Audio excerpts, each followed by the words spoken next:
7 months on from Japan's nuclear meltdown, thousands of people are still unable to return to their homes around the Fukushima nuclear power plant. And for many of them, the terrible realisation is sinking in that they may never go back. Some communities have been found to be radiation hotspots, with levels comparable to those found at Chernobyl.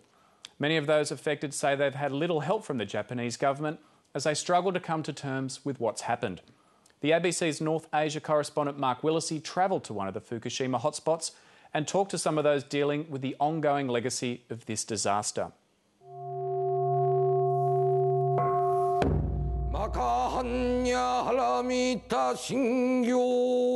He's a practitioner of Zen, a seeker of enlightenment in an age of nuclear fallout. Koyu Abe is the chief monk of Fukushima's 400-year-old Joenji temple. And this is a sutra for peace and rebirth, a prayer for the resurrection of an entire community choked in radiation.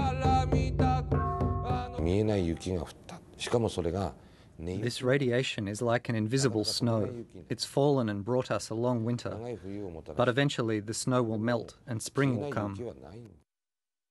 To help his community rid itself of this invisible snow, Monk Abe is allowing people to dump their radioactive topsoil on temple land. Armed with his 4 Geiger counters, he shows me just how contaminated this earth is. The Japanese-made Geiger counter quickly blasts off the scale. The others reveal radiation levels 10 times beyond what's considered safe. The radiation level here is so high that some of the Geiger counters can't measure it.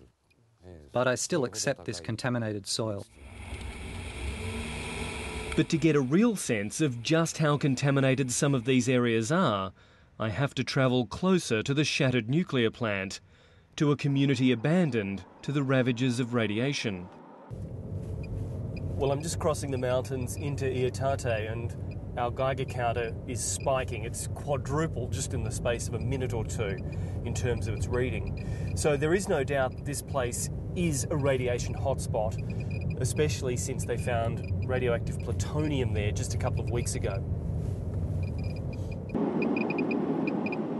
I've come to meet Kenichi Hasegawa, and as I pull into his farm in Iitate, the Geiger counter reading begins to rise.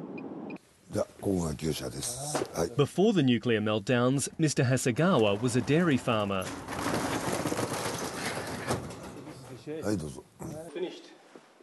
Now his sheds are empty, his cattle slaughtered or sold off, his property is deserted and increasingly derelict.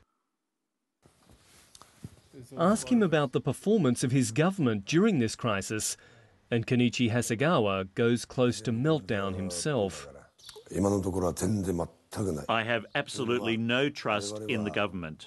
I thought they could deal with a nuclear accident, but it is a joke. So now all they do is cover up and hide data.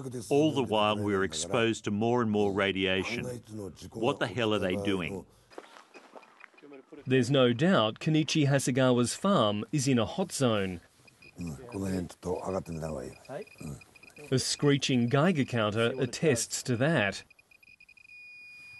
The nuclear fallout has scattered Mr. Hasegawa's family. His son will no longer inherit the farm. But what reduces this stoic farmer to tears is the tragic story of a close friend, also a dairy farmer, who took his own life when told to slaughter his animals and leave his land. When I heard the news, I went to his home and he was already in a coffin, but I still couldn't believe it. I opened the coffin and then I saw him. I choked up.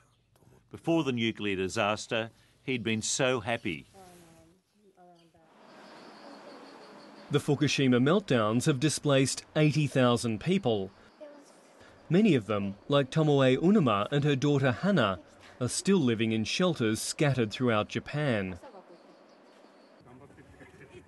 Tomoe Unuma has been allowed to return to her home once to collect some belongings. Less than 3 kilometres from the oozing remains of the nuclear plant, the village of Futaba is now an overgrown, decaying ruin. When we entered the zone, it hit me just what a terrible mess it had become. Normally it's a beautiful place of rice fields and homes, but it was choked with weeds. I can't forget that scene. For 10-year-old Hana Unama, life now means separation from her friends and her father, who was forced to find work in another part of the country. I think about home sometimes, but I know I can't go back and it makes me sad.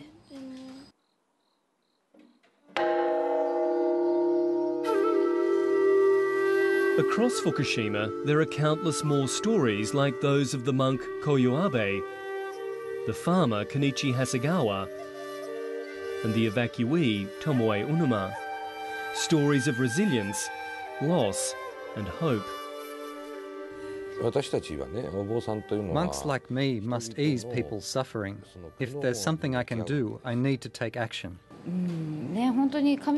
They say God never gives you a challenge you can't overcome, but I don't know if I'm strong enough to overcome this. We might come back, but I won't let the children come back. It will never be safe for them, but I'd like to return and have my bones buried here.